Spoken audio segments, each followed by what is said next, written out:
It's a real pleasure to get to interview Earl. I'd like everybody to know that I've known Earl for some 36 years now. For a long period of time, we taught together as colleagues in Cornwall Hall.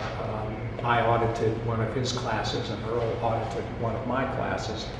And then when I came back from sabbatical in 1984, I worked with Earl as he became our department.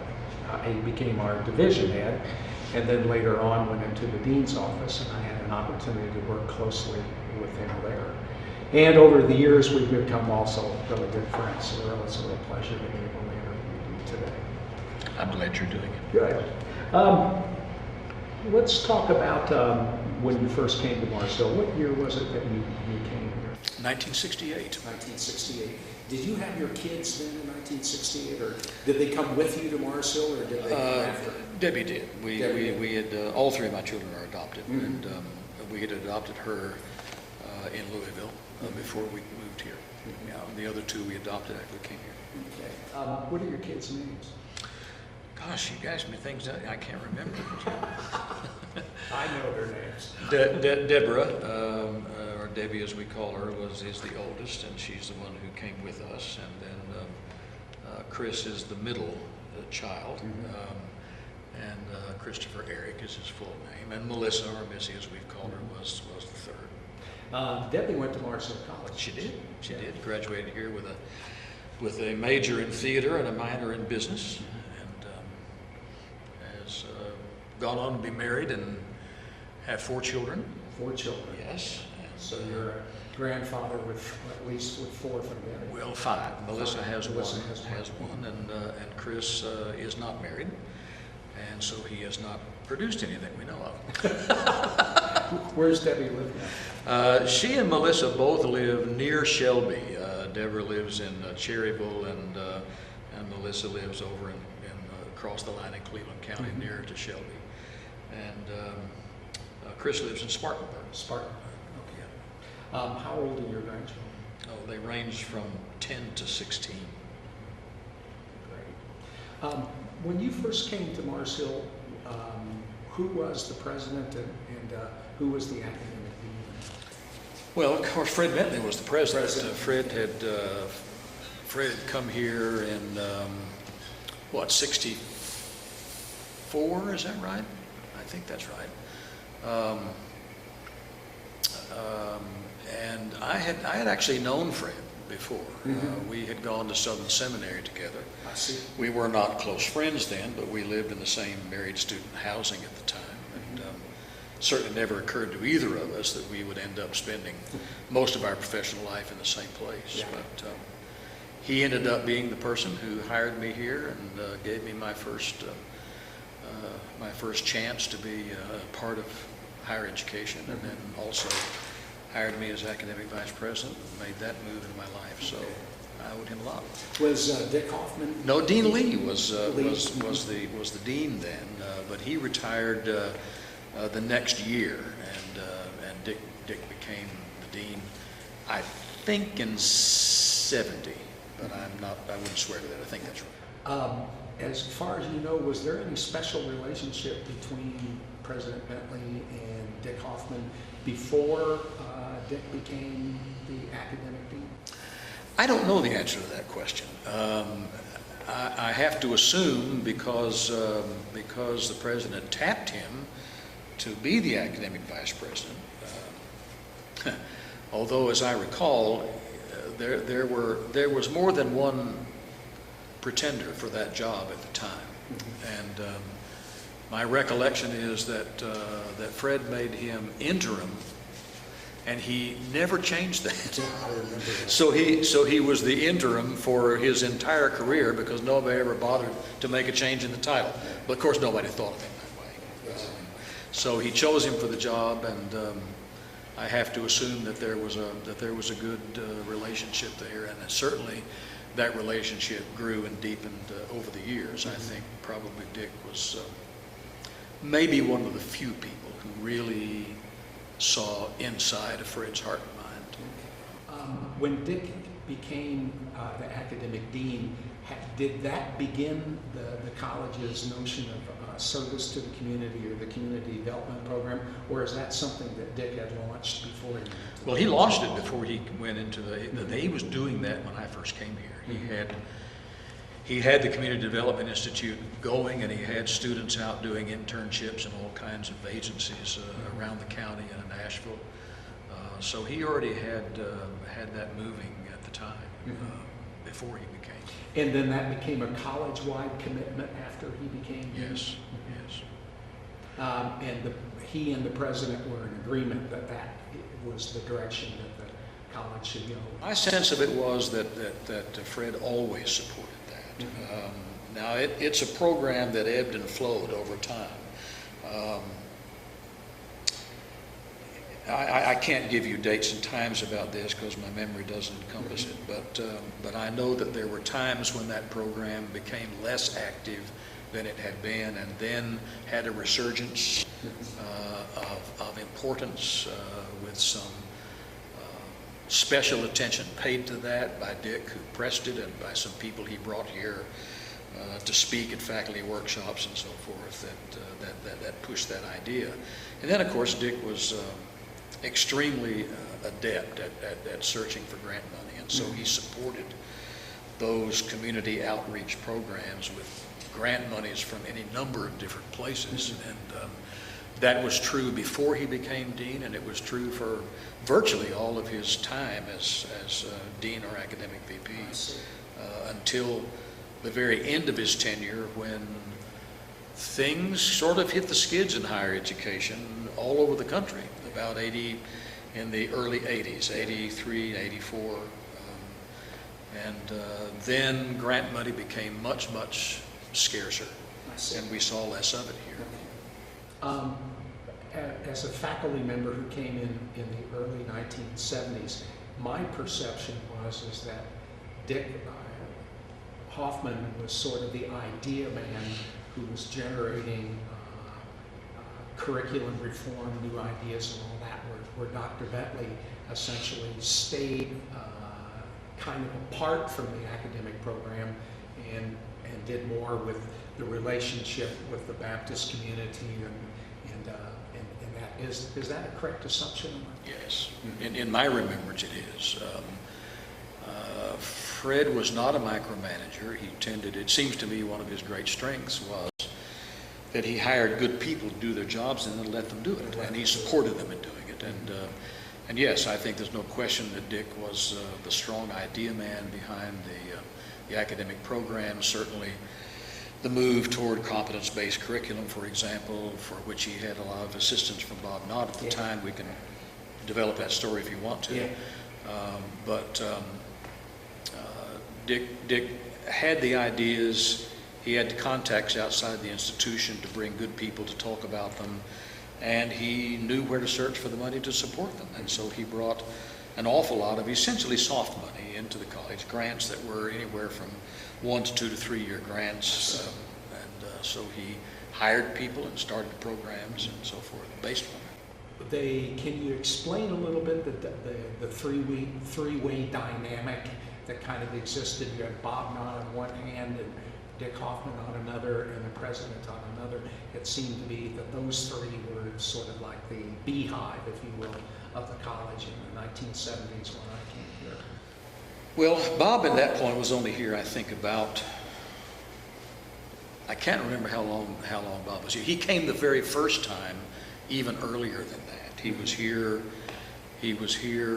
and taught sociology, and he had a degree in math as well prior to the time he got his doctorate. But the time that was the most crucial for the development curriculum was in the years 74 and 75. And that was when a large number of faculty people were involved in thinking through that program, coming up with the notion of competence-based education. The movement was out there in higher education, but it was very, very small.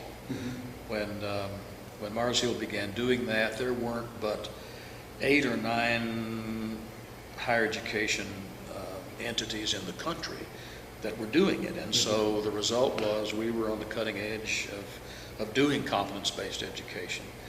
And Bob was a strong force behind that. Dick was involved in it, but in terms of conceptualizing that, and in terms of doing most of the writing that defined it, Bob Knott was the one who was doing it. Yeah, but that, I was curious to see where the notion came from. Essentially, you're saying that Bob Knott was the one that generated the idea, and Dick supported him as he did. Yes, it wasn't original to him, certainly. The idea was out there. Yeah, You could find exactly. it in the literature, but not many people were doing anything with it. Mm-hmm. And so we got a lot of faculty support, put together a group who went away and came up with basic competencies, and it was Bob, as I recall, who came up with the book that eventually became the basis for that competence-based program in the general area of general education, book by an educational philosopher named Philip Phoenix, who wrote a book called Realms of Meaning. And we adopted out of that book the notion of ways of knowing, and the ways of knowing became the rubric that lay behind the various areas of general education, for which we developed competence statements and assessment teams and the whole thing.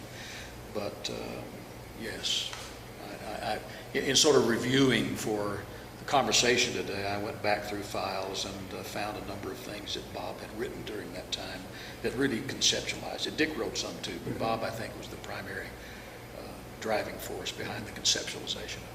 What do you think were Dick's strongest qualities in being an administrator? Mind if I read you something? Sure. When Dick resigned in end of the 84-85 school year, that was when, let me do a little backstory there. That was the point at which the college had what Fred ever thereafter referred to as his Vietnam, that he didn't want to visit again. And the result of it was that Congress did not pass the Higher Education Act early enough for federal aid to students to be guaranteed. And every institution had to decide, were they going to recruit students on the faith that that money would be there, or were they not going to do that? And Fred made the decision, for better or worse, that he was not willing to take the risk. And so the result was about a 100-student drop in incoming class. And it drove the college into financial exigency.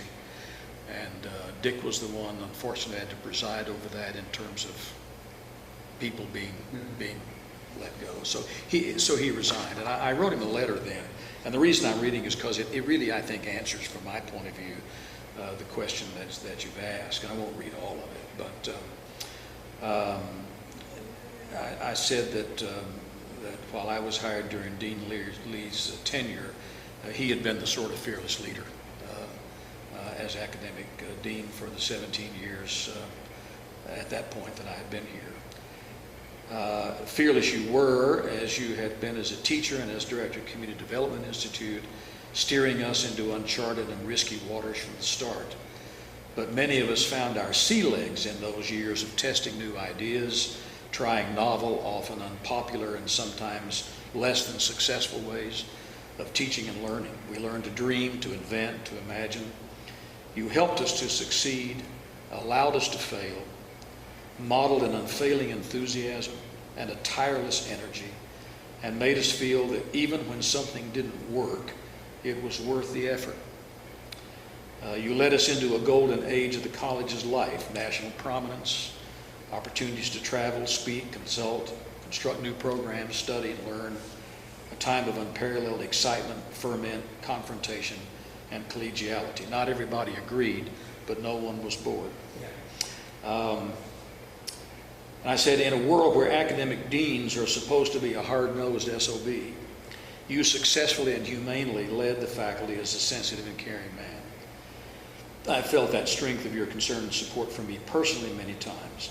I suspect none of us can know what it cost you in personal suffering to have to preside over the college's period of exigency, and especially to have to execute a plan of faculty retrenchment. but that too you carried off with as much grace and gentleness as was humanly possible.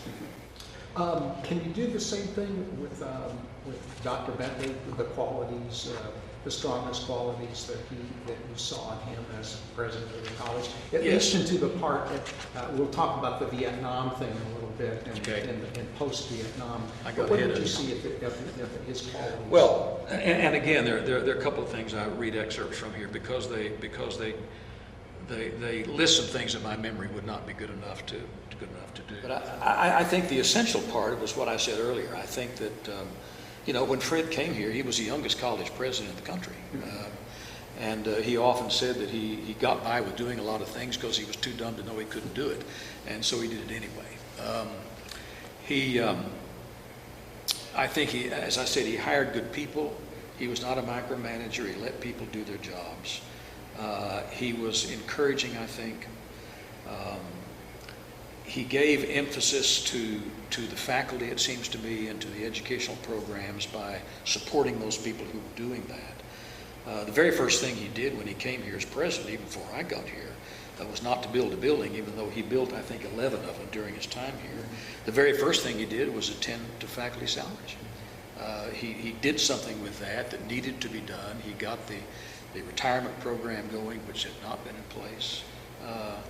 So I think his heritage is in the development of educational programs, the development of faculty, which even though he didn't always do those himself, he was the person who hired people who did do them, and he hired the right people to do them and supported them in getting them done. So you see the lack of micromanaging as a really strong point in the Yes. presidency. Oh, yes. Oh, yes. You mentioned earlier that Dick Hoffman was one of the few people that probably got into Dr. Bentley's soul or spirit. Can you talk about their relationship and particularly how it was that they worked together? It seemed to me that they were very different people in a lot of ways, and yet they seemed to be able to work together very, very well. Well, I think, I don't know the inside of that, obviously, because I don't think anybody did. But my sense of it was that they established a kind of relationship in which each of them were willing to be open and trusting with the other person in ways that they probably were not with very many other people. I know that Fred was not a man who easily opened his heart to people in terms of letting you see what was going on inside. That finally happened later for me in some circumstances, and I'll tell you a couple of those in a minute. But when that happened on a limited basis for me, I think I understood on a much larger basis what he shared with Dick. And I know that when Dick died, it was a huge, huge blow to Fred. I will never forget when he called me to let me know that Dick had died. He couldn't even say the word died. He said, Dick Hoffman expired, was the word he used. And it was a terrific loss, personal loss for him.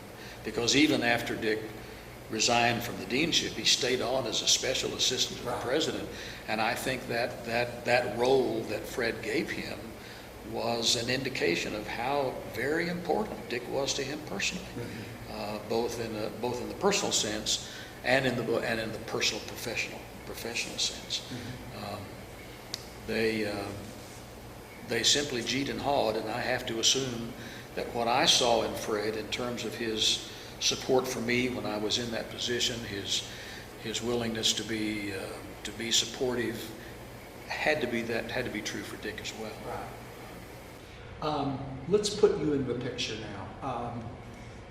What led you to go into administration? And let's talk about the origins of that, and then we'll talk about your administrative experience in working with both Dick and Dr. Dick. Oh, the simple answer probably is midlife crisis or something like that. It was, but if you do that historically, I would have to say in my early career, if you had told me when I started teaching I would ever be one of them, I would have laughed in your face. It never occurred to me at all that I would ever want to do that. When I was pastoring a church before I came here, the administrative part was what I hated. I loved working with people. I loved the counseling, I loved the intervention things and the preaching, but hated the administration. So I never thought I'd want to do that. But little by little, after Dick became dean, as you well know after you came here, there were so many things going on. He had so much ferment happening. And he used a lot of faculty persons to do that. And he did it primarily, as you know, with ad hoc committees. He was a very politically astute guy, Dick Hoffman was. And so he essentially ran the college, for better or for worse, and for some people I'm sure they thought it the worst. He ran it through an adhocracy. He would use the standing college committees in ways that were constitutionally necessary, but the actual work, much of it got done by ad hoc committees. Well, I ended up on a lot of those committees. And when we did the competence curriculum, I ended up as a head of an assessment team and a head of a design team and a little of this and a little of that. And soon that all foisted on me some administrative responsibilities that I had never carried before. And in this context, I discovered that I liked it. And that in some cases, maybe I was pretty good at it. And so I began to think, well, gee, maybe there's something more out there than what I've been doing after being in the classroom for 20 years. So then the division chair job, well, first of all, I was elected chair of the faculty, and then the division chair job came along, and I took that, and then decided, well, I think I need to go the next step and see if I can find a job in higher education administration. It never occurred to me then that that would happen at Mars Hill, because by the time I decided I was interested in it, Dick had retired. In fact, actually, Fred asked me at one point, why don't you apply for the job? And I said, I just don't think I'm ready yet. I don't think I'm ready yet. So that's when Schmeltikoff was hired. And I assumed Schmeltikoff would stay here for a long time, so it never occurred to me that opportunity would come. So I applied, for a couple of years, I applied fairly widely for jobs that were open. And none of those ever came through, so I decided, okay, this is not going to happen. Well, just about the time I gave up on applying outside the institution, Schmeltikoff became provost. Fred decided, this is another part of Fred's story, I think, he decided he wanted to step away even more from administrative responsibilities inside the institution and spend more money out there with external constituents raising money. So he made Schmeltikoff provost, and that meant Schmeltikoff took on more supervisory responsibility than he had had before. He took on literally everything except the financial development side of the institution. So at that point, he'd said he needed help, so they created the job of Dean of the Faculty. And so I applied for that job. And there was one more internal candidate, and I'll tell that story if you want to. Yeah, let's do it. Well, the other internal candidate was Jack Gross, and the search committee was split between the two of us. And so they came to Schmeltikoff and said, we can't decide who we want. The committee split, and Schmeltikoff was unwilling to make the decision. He didn't want to do that, so he forced them to go back and try again, and they still couldn't come to an agreement. And so eventually Schmeltikoff was forced to make the decision, and he decided for me. And it never occurred to me that I would take a job in which a search committee was split half and half. I thought of all things not to do is to go into a job where you've only got half the people who are for you.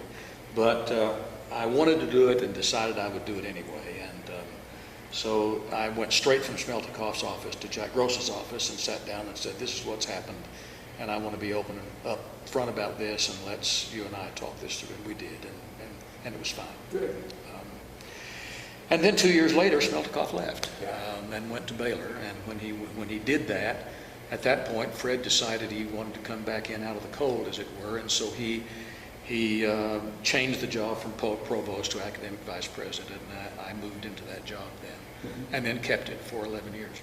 Can you talk a little bit about your relationship, your working relationship with Dr. Bentley?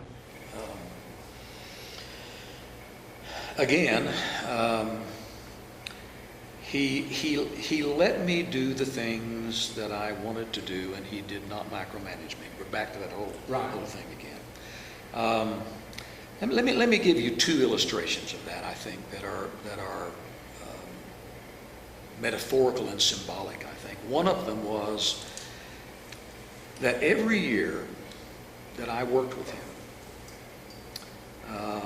and that would have been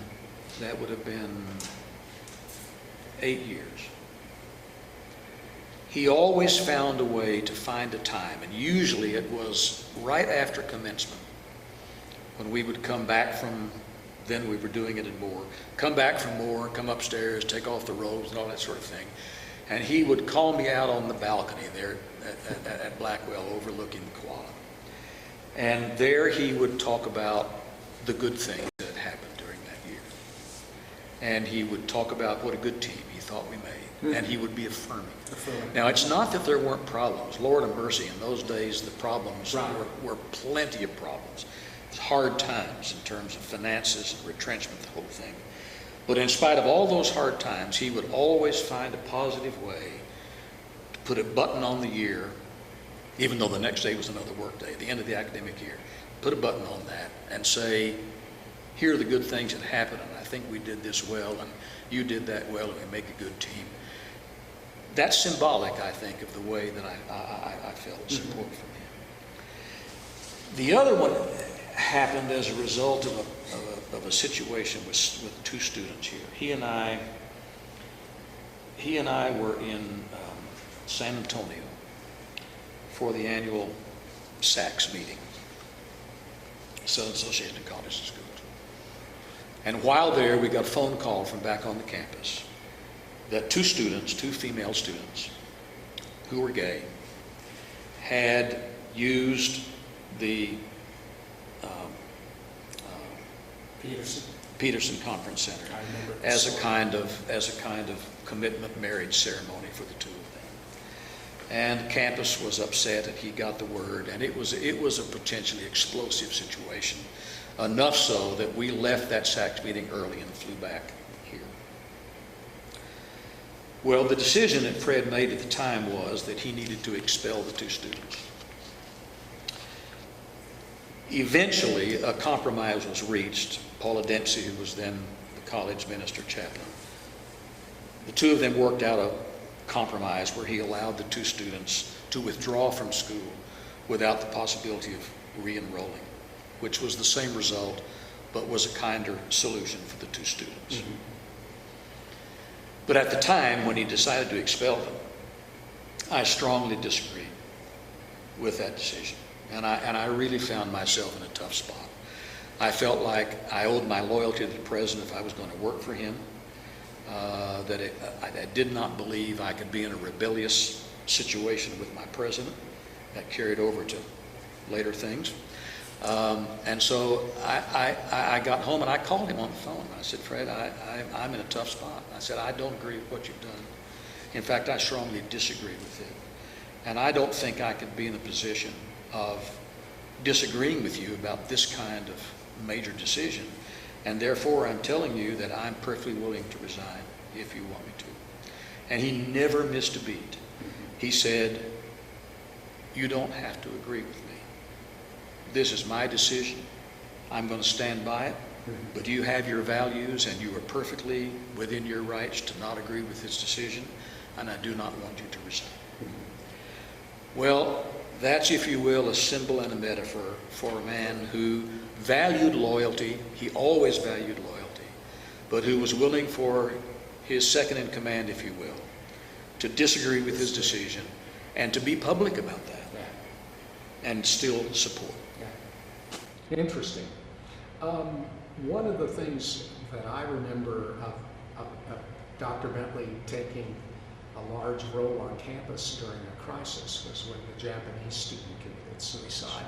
And I can remember that here he had an international situation he had to deal with that was extremely delicate. Can you talk a little bit about that incident? Yeah, I hadn't thought about that actually. At the time? I was. Okay. And in fact, I did the prayer at the memorial service for him.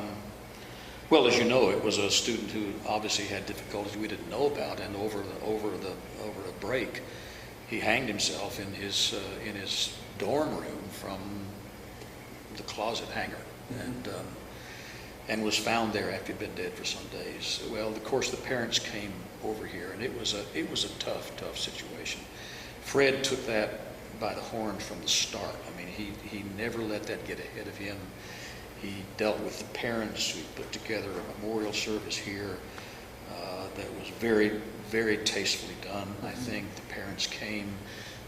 Obviously, they were upset, but I thought that he handled that superbly well. Superbly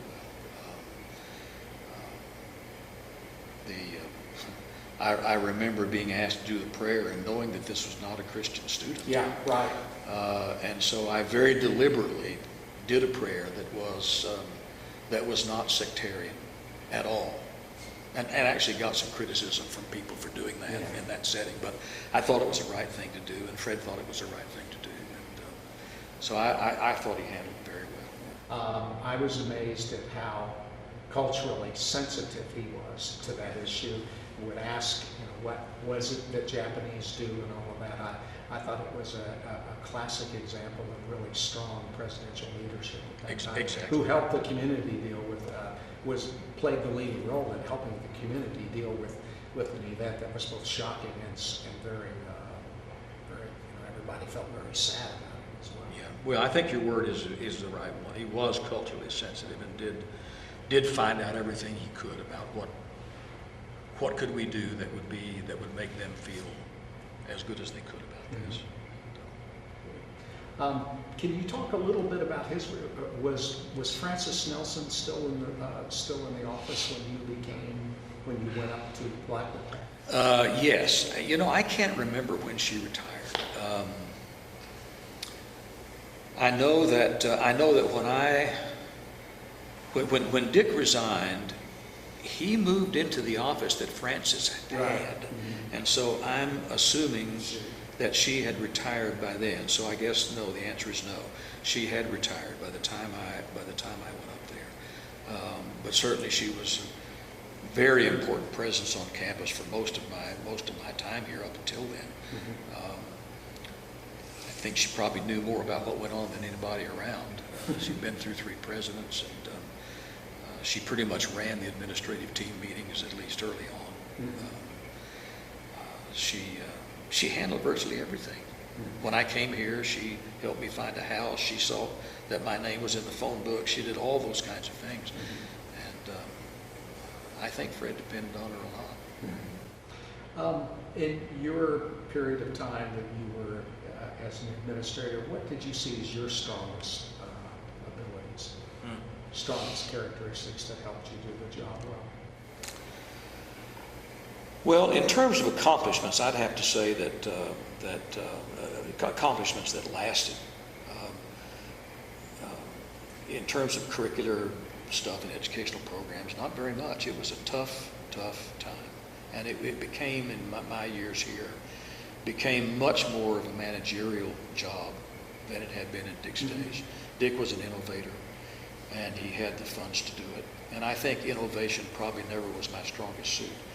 My stronger suit really, I suppose, had to do with people skills. I found myself in a position as I came into the job, not at all what I thought it would be when I decided I wanted to do this. My attraction to it was the things that had raced my motor in the days I was doing administrative types of things when we were doing curricular development. And it was those kinds of innovative things that were fun to do, and that's really how I sort of saw the attraction for going into the job. But the job that I inherited was not that. And I found myself very much more handling day by day what I call administrivia, as opposed to really having the time to do innovative things. And I found myself having very often to say no to people. Right. And I think if I had a strong suit, it was learning how to say no without being mean about it, and without making people feel rejected. One of the tough things, I think, which Dick had to conquer this too, by the way, is that when you move from a faculty position into that administrative position, inevitably your relationship with colleagues changes.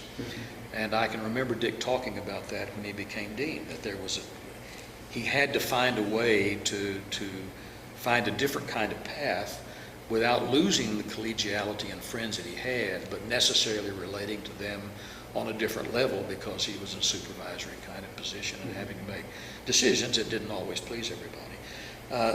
That was something that I had to learn to do as well. And I think I managed to do that. I suppose speaking skills were one of the things I had that I was able to use to my advantage in those days. Beyond that, I suppose somebody else may have to say what my strong suits were. Let me try a different track with Yep. it then. Let's say that your son Chris, or a grandson, or a nephew was about ready to become the dean of a small liberal arts college and came to you for advice. Beside telling them don't take the job, what advice would you need? Well, I suppose the first thing I would say is that you need to know, first of all, what is a college here for? What is its core business? And its core business is education. And if you're going to take an administrative job as an academic administrator, the first thing you need to decide is, my primary job is to enable other people to do their job. Like you described, Dr. Bent. Yes. And your job is not to micromanage them. Your job is to lay out expectations and a program that involves fair assessment of what they're doing, and then let them do that job.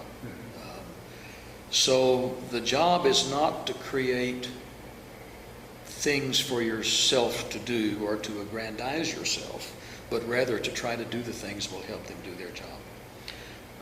Second thing I guess I would say is that you have to find your own administrative style, and I'm not going to suggest that mine is the only one or the one I like is the only one.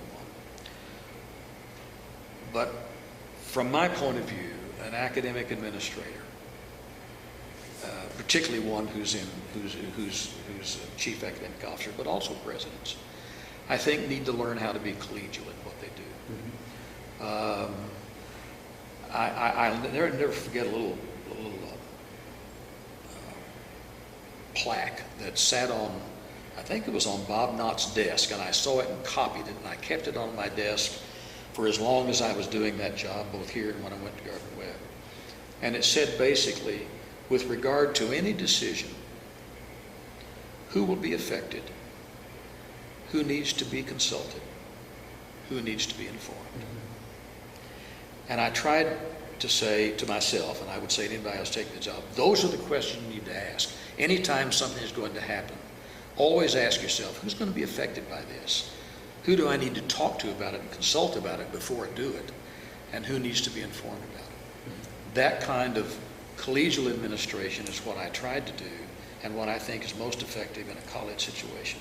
I think top down, I understand that is an administrative style that's useful and can be defended in some situations. I don't think it works in an educational institution.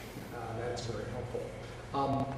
Let's spend just a little bit of time talking about the last part of the Bentley administration and your relationship with what was going on in the college after Dick died. You mentioned that Dr. Bentley was devastated by that. Can you expand on that a little bit? I think in some ways, Fred never recovered from that. I know that after I had been in the job, after Smeltikoff left, and I had been in the VP's office for a while, I don't remember the exact timeline. But Fred, again, decided he wanted to be out there. He didn't want to be hands-on in the college at all, and so he made me provost for a year, as he had done with Fred, and spent his time out with other constituents and raising money and so forth. And when he came, he did come back, of course, and then eventually retired. But I think after Dick died, Fred's enthusiasm for the job was never again quite the same. I mean, he did it, and he didn't do it poorly, but I think his own sense of personal investment was changed after that.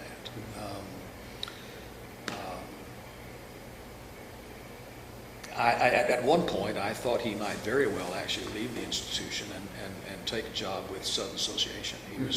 He had strong contacts there. He had been very, very active in it, was highly respected in the Southern Association, and the job of the executive director came open in that period of time. And I wondered at the time if the time hadn't been perhaps right for him to have left and gone to that job to do something different. I'll never know why he didn't, because I never asked him. But he didn't. He stayed anyway. But I don't think it was quite the same. And of course, he retired early. He retired before he was 65. Yeah. And I think that was the reason why he did. Were those difficult days for you too? Well, he didn't make them difficult. Okay. I think that no. I don't.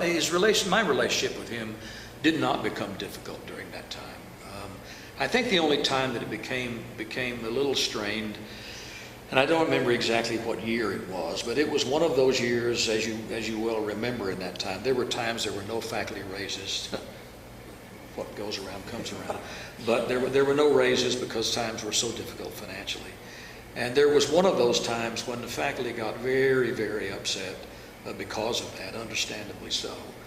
And at one of those points, they really sort of turned that anger toward me, and Fred, I think, was relieved that it wasn't aimed toward him. So he kind of stepped aside and sort of let that happen for a while, and I dug myself out of that. But that's the only time that I ever remember when things were a little difficult there. But no, it wasn't that he made things hard for me. I think things were hard for him personally. A little bit about what you think are Dr. Bentley's most important accomplishments during his presidency. Yes, and in order to do that, again, if you will indulge me, I'm going to read a bit from something here. When he retired, we went every year, as you would know, several times to meetings of the Council on Christian Higher Education of the State Baptist Convention, because that was the entity that was the liaison between the Baptists of North Carolina and the colleges. So we went to several of those meetings a year, and Fred was very active in that. So when he retired, I did a tribute to him at one of those meetings when Fred was present, and he was retiring. And so I said some things there that I had researched, which again are much better than my memory will be, about his accomplishments. Some of those had to do with the council itself. He was very involved in the difficulties that occurred in the relationship between Wake Forest and the convention. Right. And on two different occasions, he was a part of the groups that hammered out those relationships such that Wake Forest was able to do what was comfortable for itself without entirely breaking its ties with the convention. So he was involved in that. But one of the things I pointed out then was because he came here when only 2 baccalaureate classes had been awarded degrees, he presided over a lot of firsts at Mars Hill. Among those were the college's initial regional accreditation as a senior institution, the first permission from the convention to seek federal aid. Colleges were not permitted to do that, and so he was able to negotiate that. Our first Title III grant as a result of that came under Fred. The college's first board of advisors, the first endowed academic chair, the first adult education program, and the first evening classes. First development emphasis, the first emphasis on development as a systematic thing, and the first estate planning expert was brought on when Fred was here. The first admissions and recruiting office that were separate from the registrar's office. They had been the same before, and so he separated those and made that something important. The first woman elected chair of the trustees, Joanne Alexander, whom you mentioned a moment ago. The first alumni directory was published. The first national commission on the future of the college. and our first out-of-state trustee. All of those things were done when Fred was here, and they seem very commonplace now, and that's testimony in part to how far we've come. And of course, he did what presidents do. He was the driving force behind the raising of a lot of capital funds. He had a lot of help with that in the development office, and I think he was more a closer of those things than he was the one who went out and got them. He built buildings, 11 of them by my count. Actually, the 12th was when I was doing this, the new library was not complete, but it is now. And the 13th was the Pittman Dining Hall, which had not been begun when he retired, but the lead gift was in. But I said then, as I believe now, that as important as bricks and mortar are, they were not his most important legacy. And that was, as I said before, I think his investment in people, in faculty and staff and students.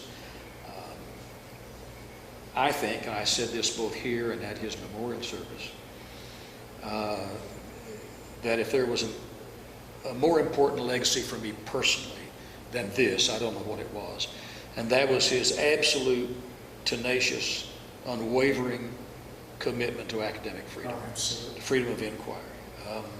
He had a lot of challenges for that, and things got hot for him from time to time, but I never knew him once to waver or cave in to that pressure.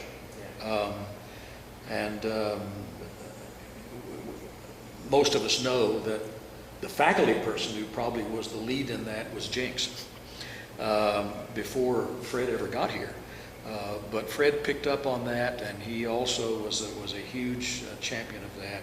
And that was a legacy for me, because when I came here, I was looking for an institution where I could go where that would be the case, where I was free to deal with ideas on a responsible basis, and I was not willing to go to a school that didn't have it. Mm-hmm. And Paige Lee, I knew had been here, and I knew if Paige could survive here, I could. Yeah. And when I came here, then for all the 34 years I was here, I found that to be absolutely true.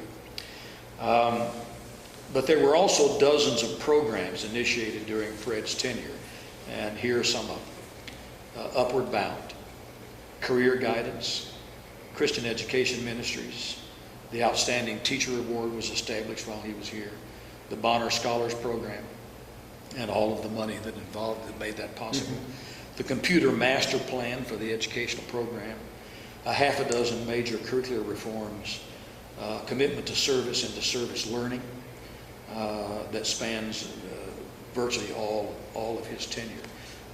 Now, of course, Dick Hoffman was the one who was most important in that, but again, Fred had the good sense and the insight to tap him and to encourage his leadership.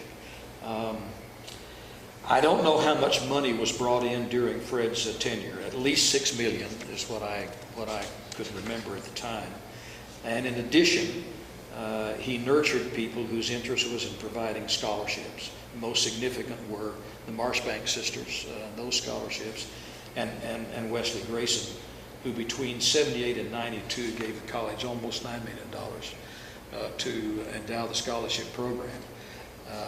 And it was certainly Fred who nurtured Wesley Grayson over all those years, and all of the ways that one has to nurture someone who's giving that kind of money. And Grayson demanded a lot of attention, and it took a lot of Fred's time, and he did it.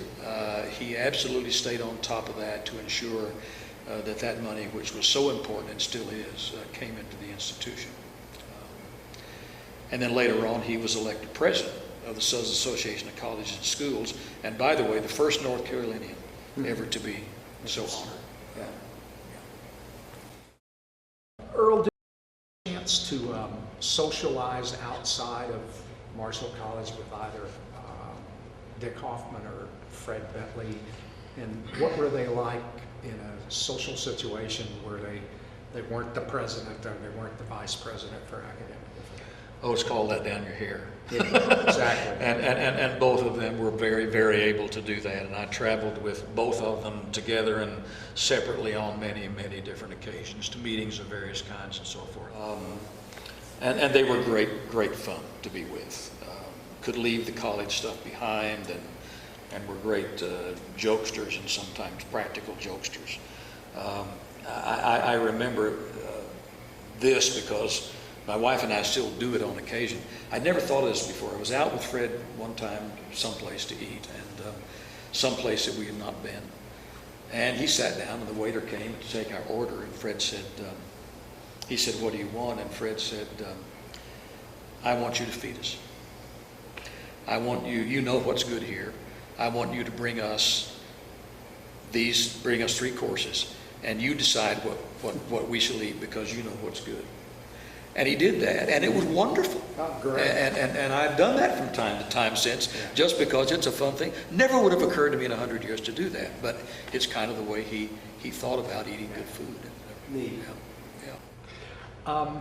Let me spend a few minutes with another line of thought about Marsville College that I think is really important.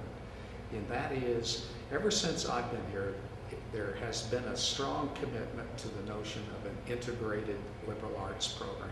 In other words, instead of a history course and a separate religion course, or maybe a separate music appreciation course, it seems from the days when I first came and all the way through today, there's been a commitment that students should experience the liberal arts in an integrated form rather than a discipline-oriented form. Can you talk a little bit about, from your perspective, where that came from and why it is that it's been a distinctive part of Mars Hill for several decades? Well, I can't tell you where it came from nor why, other than the fact that once it was here, it has continued to be nurtured for as long as I've been here.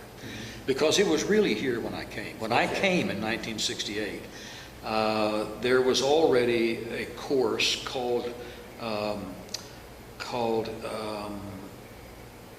oh my, what was it called?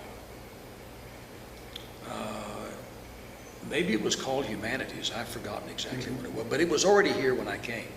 And it was a part of the general education program, which, except for that, was pretty much what you might expect. It was a kind of a cafeteria line where you took introductory courses from various places. And some of those intro courses have remained to this day as a part of general education. But increasingly over the time I was here, and that became ever more important after Dick became the academic dean,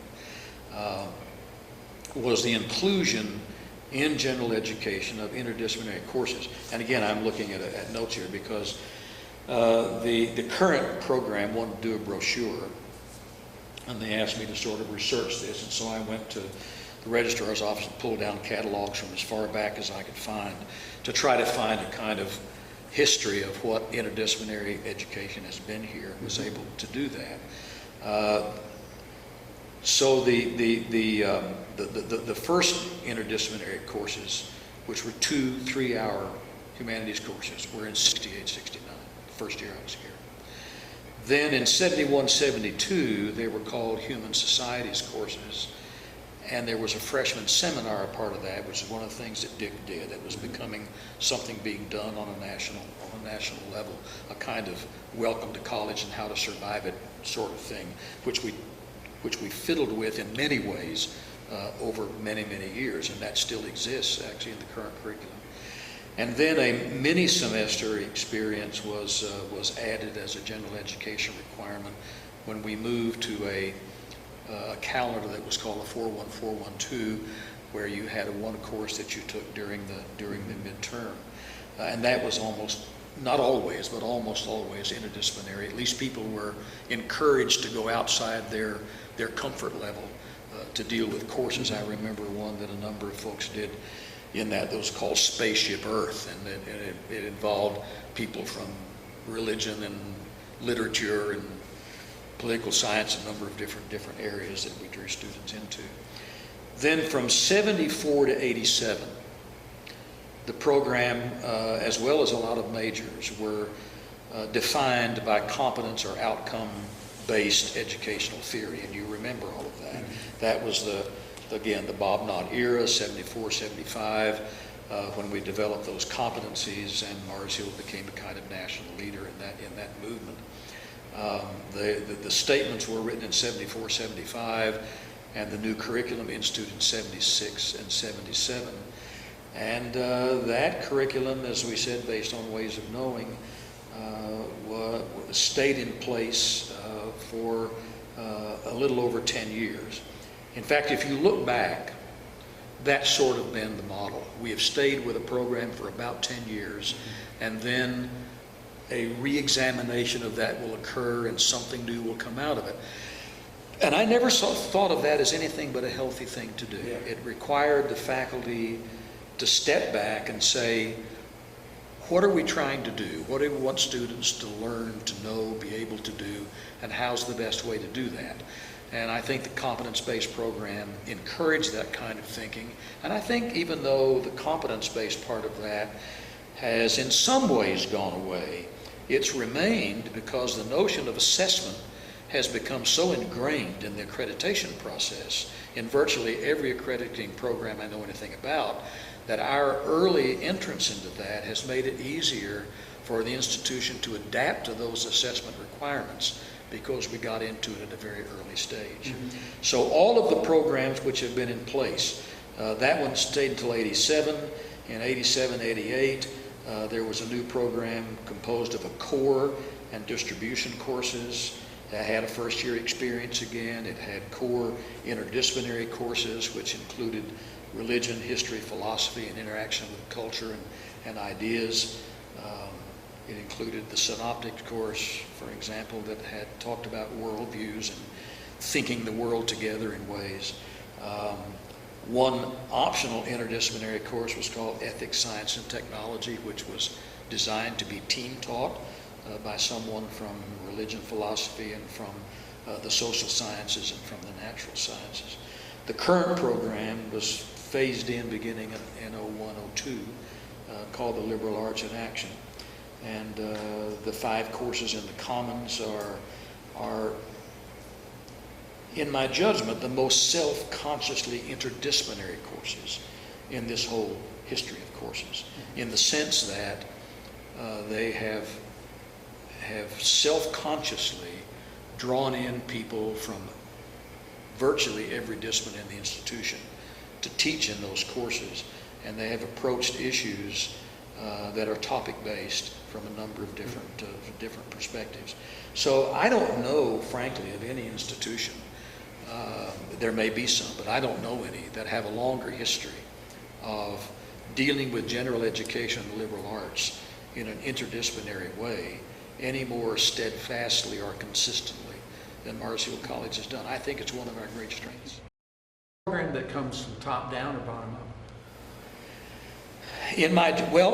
When Dick started this, the idea for competence-based education, he introduced. But it was bottom up in the sense that there were huge numbers of faculty involved in the committees that designed all of that. Every one of those assessment teams was composed of faculty people. They decided on what the model would be. They eventually decided on what the outcomes would be. They decided on what the assessment instruments would be. And they administered those instruments insofar as they were done outside the course. That's certainly true of the current one. The only reason I know that to be true is because I appointed the committee my last year as academic vice president to examine the possibility of a different kind of program. Now that came from the bottom up. That is, it bubbled up into my office that people were ready to try something new. And so I said, all right, let's get a representative group of folks together and let them think that through and make recommendations. And so I appointed the committee. It did its work after I had left the dean's office. And in fact, I ended up on one of the committees that designed one of those courses as a faculty member. But my sense of it was that it came from bottom. My impression with the humanities program that was introduced by Schmeltikoff is that much of it came from the bottom up, but not all of it. Well, probably so. That some departments and faculty members did not want to give up their discipline courses as general studies. Oh, I think that's absolutely true. I think that's, in fact, I think one of the most difficult things to do when you're trying to do interdisciplinary work is the fight and the battle that you have every discipline wants to maintain its stake in general education, in part because that's where you recruit.